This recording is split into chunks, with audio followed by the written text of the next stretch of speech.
অনুকূলচন্দ্রের আশীর্বাদ পুষ্ট মহান নেতৃবৃন্দ, অদ্ভুত যাদব, শস্ত্রের প্রতিধারী, ইতিমধ্যে নড়াইল জেলা সৎসঙ্গ থেকে আমাদের ইষ্টপ্রাণ দাদারা এসেছেন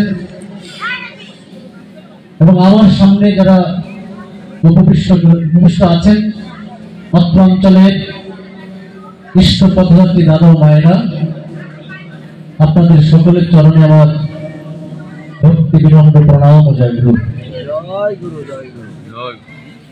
আর 14 ডিসেম্বর পয়লা ফাল্গুন, বসন্তের শুভেচ্ছা সকলকে। ফুল ফুটুক আর নাই ফুটুক, আজ বসন্ত। সেই সাথে 14 ফেব্রুয়ারি ভ্যালেন্টাইন্স ডে, বিশ্ব ভালোবাসা দিবস। এটা অবশ্য আমাদের সংস্কৃতির অঙ্গীভূত নয়, তারপরও বিশ্বের সংস্কার সংস্কৃতি সেই অনুযায়ী আজকে বিশ্ব ভালোবাসা দিবস। শ্রী ঠাকুর আলোচনা প্রসঙ্গে নবম খণ্ডে বলছেন, ভালোবাসার মধ্যে থাকে প্রেম, ভালোবাসার মধ্যে থাকে প্রেম, অর্থাৎ প্রিয়কে খুশি করার প্রবৃত্তি। প্রিয়কে খুশি করার যে প্রবৃত্তি, সেটা যখন নেশার মতো লেগে থাকে তাকে বলছে প্রেম। প্রত্যেকটি মানুষের সব থেকে সম্পদ, অর্থাৎ সেই মানুষটি সম্পদশালী যে ভালোবাসতে জানে। সেই ব্যক্তি সম্পদশালী, সেই ব্যক্তি রিসোর্সেবল পারসন যে ভালোবাসতে জানে। যাকে ভালোবাসি তার চেয়ে সেই ভাগ্যবান যে তাকে ভালোবাসে। আমি যাকে ভালোবাসি সেই ভালোবাসার মানুষটির চেয়ে যে আমি তাকে ভালোবাসছি, আমি হচ্ছে ভাগ্যবান যে আমি তাকে ভালোবাসছি। এই ভালোবাসা নিয়ে শ্রী ঠাকুরের কত বাণী, কত কথা এবং তার ফিলোসফি, তার ইন্টারনাল ফিলোসফি, তার সমগ্র জীবনের দর্শনের যে নির্যাস তিনি তার বাণীর মধ্যে উত্থাপন করেছেন। কি বলছেন সেই বাণীতে? যে আমি একটি সাম্রাজ্যের জন্য একটি মানুষকে আমি ত্যাগ করতে প্রস্তুত নই। যে মানুষকে ভালোবাসার যে দরদি ভাব, যে মানুষকে ভালোবেসে তাকে আপন করে নেওয়ার যে দরদি ভাব, এই বাণীর মধ্যে সেটা স্পর্শ। তিনি যে লোক সংগ্রাহী, তিনি যে লোক সংগ্রাহক, তিনি যে লোক দরদি, তিনি যে মানুষ পাগল, তিনি যে মানুষের কাঙ্গাল, তিনি যে যুগে যুগে মানুষকে মানুষ করে তোলার জন্য তিনি যে যুগে যুগে মানুষ হয়ে নেমে আসেন, মানুষ হয়েই আসেন। তাই তো তিনি মানুষের ভগবান। জগতের সমস্ত ঐশ্বর্য, যারা ভালোবাসা কর্ম, যার ভিতর সহজভাবে উৎসাহিত, যার প্রতি আসক্তিতে মানুষের বিচ্ছিন্ন জীবন জগতে সমস্ত বিরোধে চরম সমাধান লাভ হয়, এই তো মানুষের ভগবান। সেই মানুষ পাগল, মানুষ দরদি, মানুষ কারিগর। তিনি বলছেন যে একটা সাম্রাজ্যের জন্য আমি একটা মানুষ ত্যাগ করতে প্রস্তুত নই। আবার একটা মানুষকে মানুষ করে তোলার জন্য আমি একটা সাম্রাজ্য ত্যাগ করতেও কুণ্ঠিত নই। এই কথা, এই মানুষকে মানুষ করে তোলার জন্যই তিনি রক্ত মাংস সংকুল দেহে কখনো রাম, কখনো কৃষ্ণ, কখনো বুদ্ধ, কখনো যিশু, কখনো মোহাম্মদ, কখনো শ্রী চৈতন্য, কখনো রামকৃষ্ণ পরমাংশদেব, আর এবার তিনি সেই পূর্বপূরক শাশ্বত বর্তমান প্রেরিত পুরুষোত্তম রূপে, অনুকূল চন্দ্র রূপে এই বাংলায় 1295 বঙ্গাব্দে 30 ভাদ্রে পূর্ণ তাল নবমী তিথিতে এই বাংলার হিমায়তপুর গ্রামে তিনি আবির্ভূত হয়েছিলেন। সেই মহান পুরুষ, তার দিব্য জীবন বাণী আজকে এই দিব্য জীবন থেকে যে মহাজীবন, অখণ্ড মহাজীবনের যারা বিশ্ব দরবারে উপস্থাপন করেছেন, সেই পার্ষদ, সেই মহান আত্মাগুলো এমন কোন ব্যক্তি নেই, এমন কোন বিষয়, এমন কোন অধ্যায়, এমন কোন ক্ষেত্রে ব্যক্তিত্ব, পাণ্ডিত্য, প্রজ্ঞাবান, দীপ্তিমান, প্রতিযশা মানুষ তখনকার সময় ছিলেন না যে শ্রী শ্রী ঠাকুরের সান্নিধ্যে আসেননি।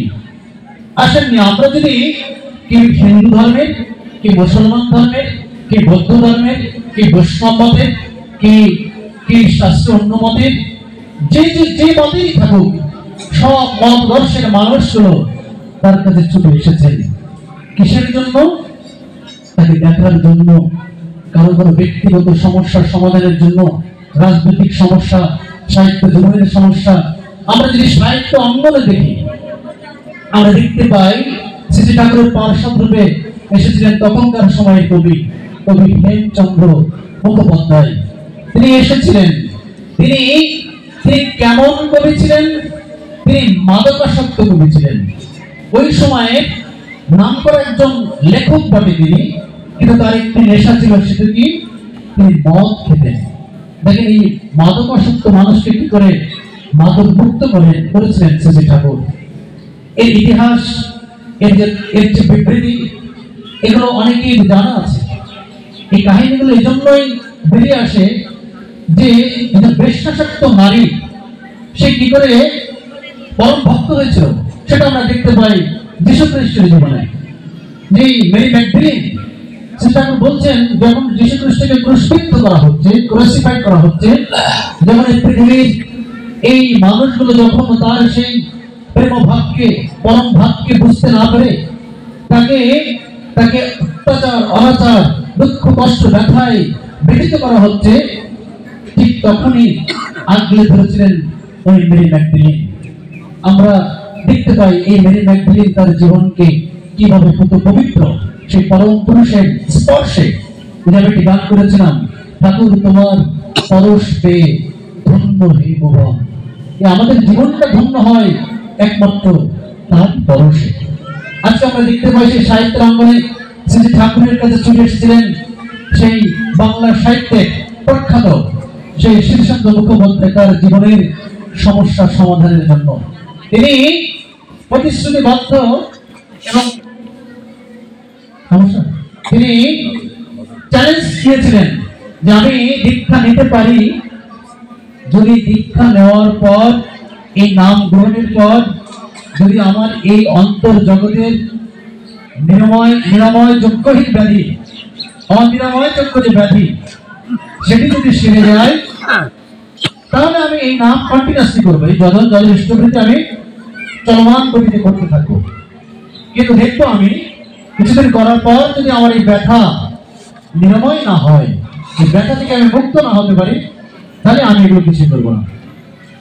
সেই চ্যালেঞ্জ এবং সেই সময় সভাপতির তিনি বলেছিলেন আমি তোমাকে এক সপ্তাহ সময় দিচ্ছি, তুমি যদি এক সপ্তাহ যদি কাটাই দুজন যাদের ইষ্টবৃত্তি, সস্তেনী, সদাচার, নামধান, এগুলো কাটাই তুমি করো, এক সপ্তাহের মধ্যে তুমি তোমার এই রোগ থেকে, এই ব্যাধি থেকে মুক্ত হবে।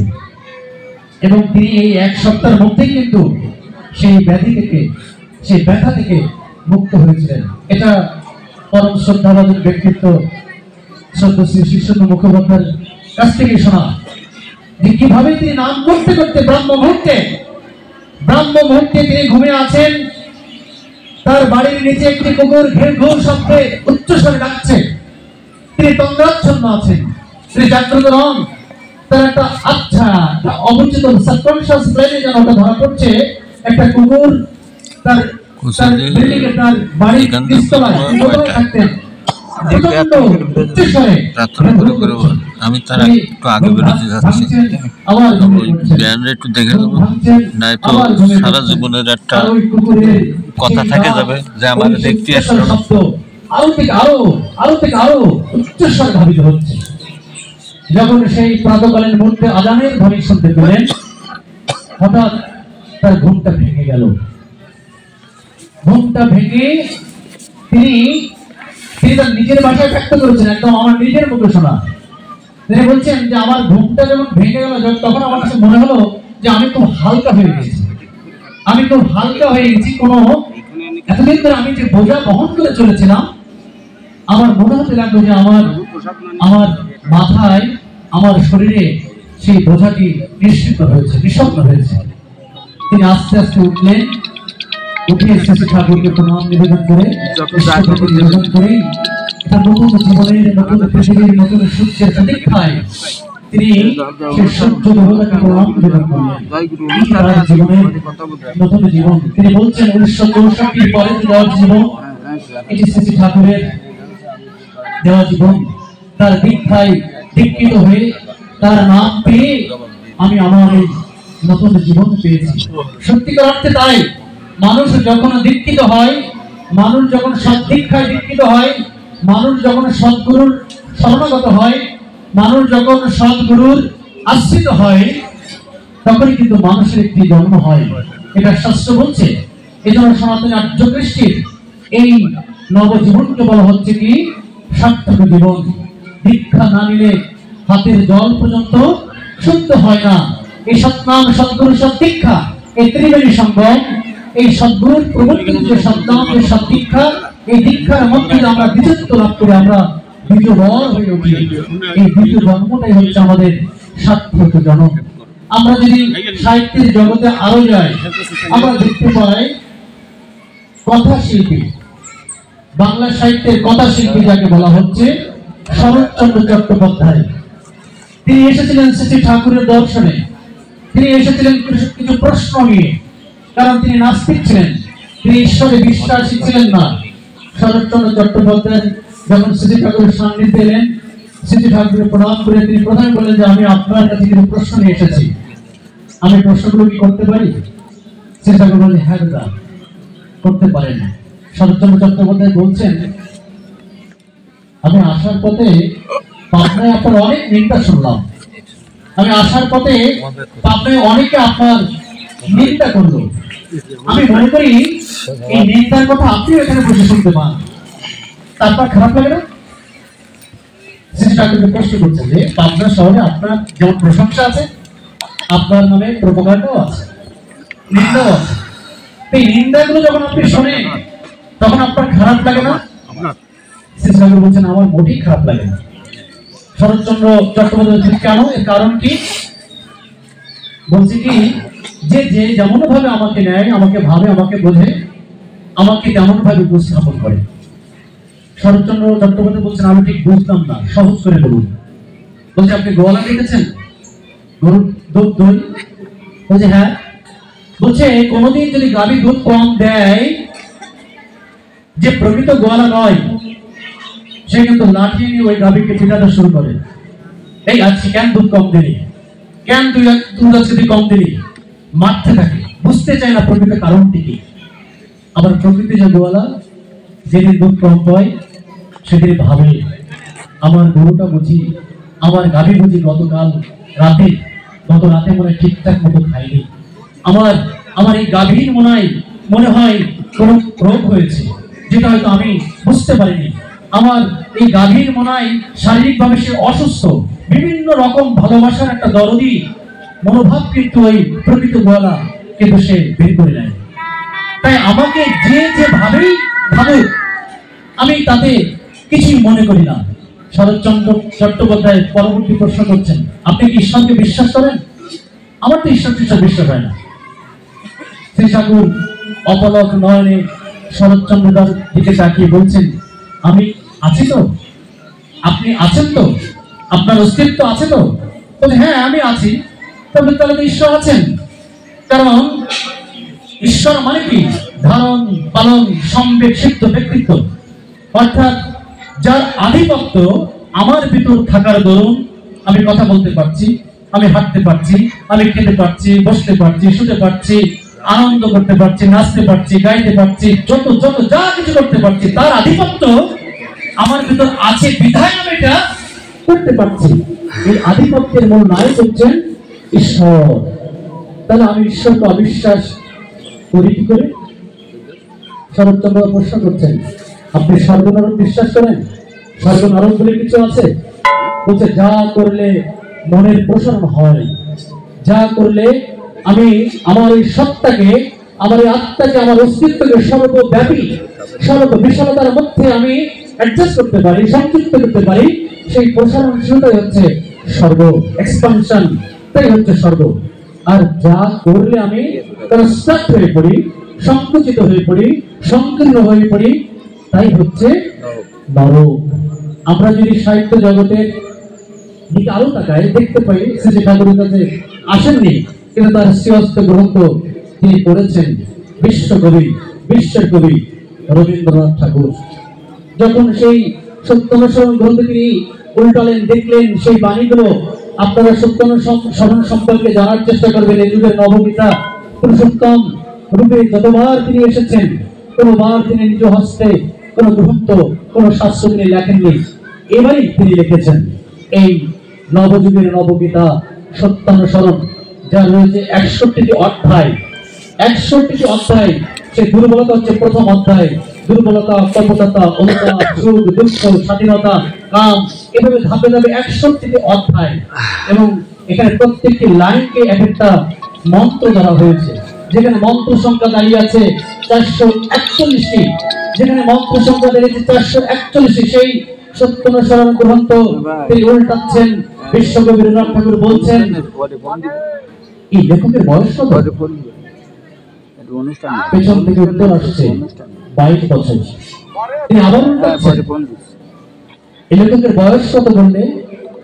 22 বছর। না না না না, এই কথার, এই বাণীর, এই মন্ত্রের যিনি লেখক, তার বয়স হাজার হাজার বছর, হাজার হাজার বছর।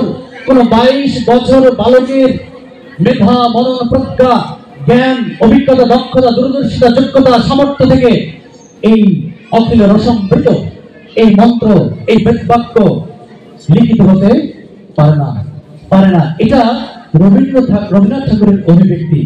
শ্রী ঠাকুর অনুকূলচন্দ্র তিনি লিখেছিলেন। সাহিত্য জগতের কথা বলতে গেলে আরো অনেক কথা বলা যেতে পারে। আমরা যদি এবার দেখতে পারি রাজনৈতিক জীবনের কথা, রাজনৈতিক ব্যক্তিত্বের যারা শ্রী ঠাকুরের দর্শনে এসেছিলেন, আমাদের রাজনৈতিক ব্যক্তিত্বের মধ্যে সব থেকে সর্বজন যিনি প্রথম দিকে আসবেন, তিনি হচ্ছেন দেশ বরণ্য, দেশ বন্ধু চিত্তরঞ্জন দাস।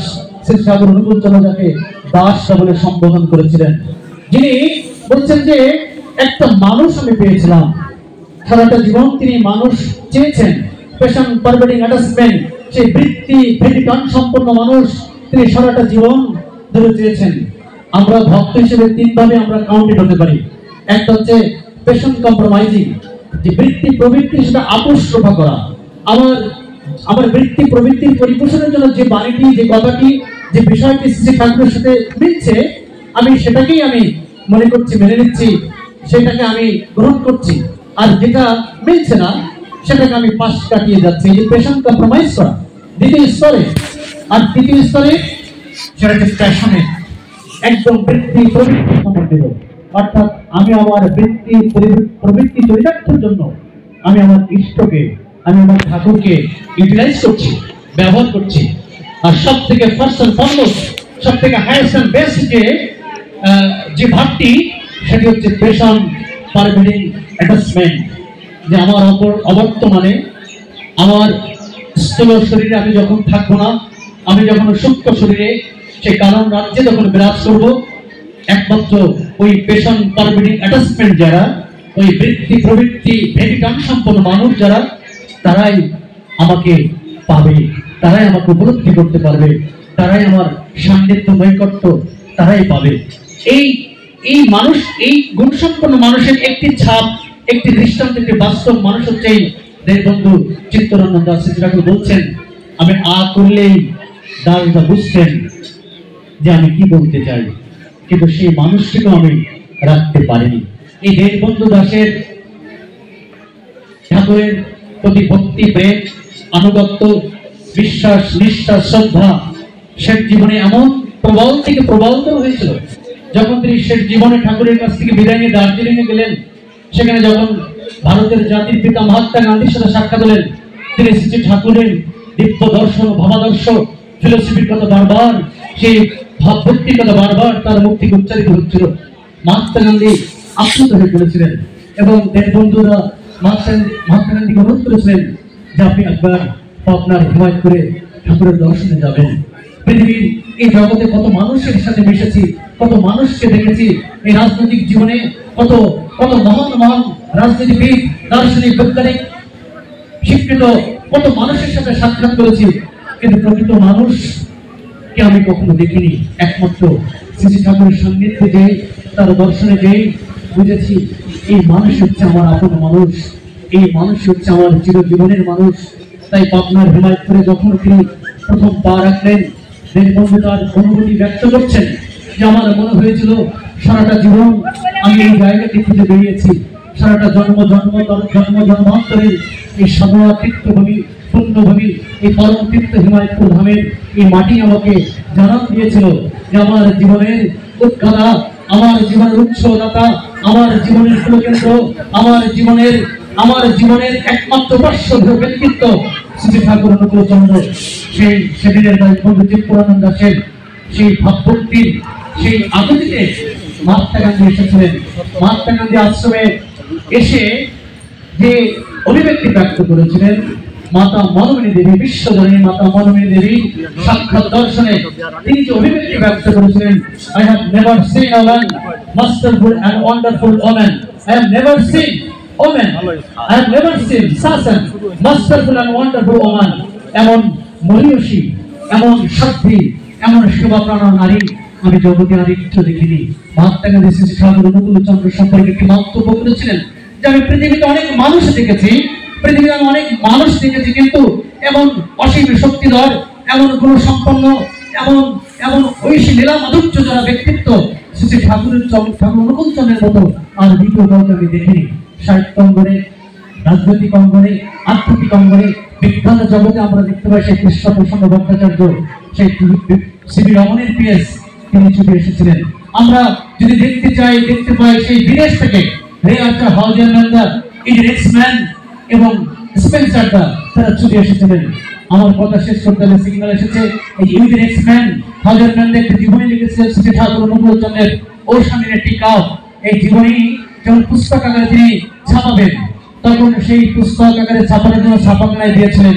সেই ছাপাখানার হেড ছিলেন ইডিরেক্সম্যান। এই ইডিরেক্সম্যান যখন এই পাণ্ডুলিপি পড়ছেন, এই পাণ্ডুলিপি পড়তে পড়তে তিনি এতটাই মোহিত হয়ে পড়লেন, এতটাই অ্যাট্রাক্টিভ হয়ে পড়লেন যে একটা মানুষের জীবন কিভাবে এমন হতে পারে, একটা মানুষের জীবন কিভাবে একটা নান্দনিক হতে পারে, একটা মানুষের জীবন কিভাবে একটা দেবদূতিপূর্ণ হতে পারে। এই পাণ্ডুলিপি শুনেই, এই পাণ্ডুলিপি পড়েই, এই পাণ্ডুলিপির এই অভিব্যক্তি তার জীবন আত্মস্থ করে বাস্তবে সেই মানুষটিকে দেখার জন্য ইডিরেক্সম্যান তিনি ছুটে এসেছিলেন। তিনি ছুটে 7 দিন ধরে তিনি আশ্রমে থেকেছিলেন। প্রত্যেক দিন প্রশ্ন ছুড়ে দিয়েছিলেন শ্রী ঠাকুরের জীবনে। দু একটি প্রশ্নের কথা বলে আমার আলোচনা শেষ করব। তিনি বলেছিলেন, শ্রী ঠাকুর প্রশ্ন করছেন, আপনি এতদিন পর্যন্ত যত কথা বলেছেন, আমি চলে যাওয়ার পর, ইডিরেক্সম্যান বলছেন, আমি আশ্রম থেকে চলে যাওয়ার পর আপনি যতদিন পৃথিবীতে থাকবেন, যত কথা বলবেন, আপনার আগের কথা এবং পরবর্তী জীবনের শেষ দিন পর্যন্ত, শেষ মুহূর্তের পর্যন্ত সব কথা, মূল কথা কি, আপনি এক কথাই বলুন। শ্রী ঠাকুর ইডিরেক্সম্যানের এই প্রশ্ন শুনে তিনি অপলক নয়নে, তিনি স্মিত ভরা সেইভাবে অভিষিক্ত হয়ে তিনি 2টি শব্দ তিনি তার মুখ থেকে উচ্চারণ করেছিলেন, বি কনসেন্ট্রেট, বি কনসেন্ট্রিক, সুকেন্দ্রিক হও। এই যে সুকেন্দ্রিক, সমগ্র সৌরজগৎ কাকে কেন্দ্র করে ঘুরছে? সূর্যকে কেন্দ্র করে। দেখেন, এই পৃথিবী কিন্তু সূর্যকে কেন্দ্র করে ঘুরছে। প্রত্যেকটা জায়গায় আমরা কিন্তু কাউকে না কাউকে কেন্দ্র করে আমরা কিন্তু ঘুরছি। আমাদের চঞ্চল জীবনে, অস্থিরতার জীবনে রাত্রে যখন আমরা স্থির হই, যখন আমরা সেই চক্ষু বন্ধ করে আজ্ঞা চক্রে গুরুমূর্তিকে স্মরণ করি, ওটাই হচ্ছে আমাদের কেন্দ্র, ওটাই আমাদের সেন্টার, ওটাই আজ্ঞা চক্র।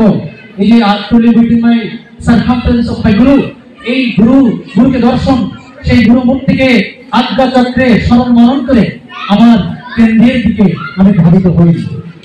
শ্রী ঠাকুরকে ইডিরেক্সম্যান শেষে কথা বলছেন, এবং শেষের কথা বলতে যে আরেকটি কথা যখন তিনি জিজ্ঞাসা করলেন, শ্রী ঠাকুর, যে আমি আপনাকে দেখে এতটাই কেন আমি বিস্মিত হচ্ছি, আমি আপনাকে দেখে আমার হৃদয়টা কেন মনে হচ্ছে যে এই সব কিছুর মূল আপনি। শ্রী ঠাকুর স্মিত হাসছেন। এই হাসার মধ্য দিয়েই কিন্তু তার উত্তর তিনি পেয়ে গেলেন। এভাবে কথা বলতে বলতে তিনি শেষ দিনের দিন বললেন যে আমি আপনার চরণে আশ্রিত হতে চাই। তিনি আশ্রিত হলেন সপ্তম দিবসের দিন, যেদিন তিনি চলে যাবেন। তিনি বলছেন, today is my sad day, আজ আমার জীবনের সব থেকে দুঃখের দিন। শ্রী ঠাকুর সম্মুখেই বলছেন, বসেই বলছেন, অশ্রু ভরা ক্লান্ত হৃদয়, চোখ দিয়ে চলচল করে অশ্রু বয়ে যাচ্ছে। ইজেনেক্সমানের অশ্রু বর্ষণ হচ্ছে। ইজেনেক্সমান শ্রী ঠাকুরের দিকে তাকিয়ে দিচ্ছেন।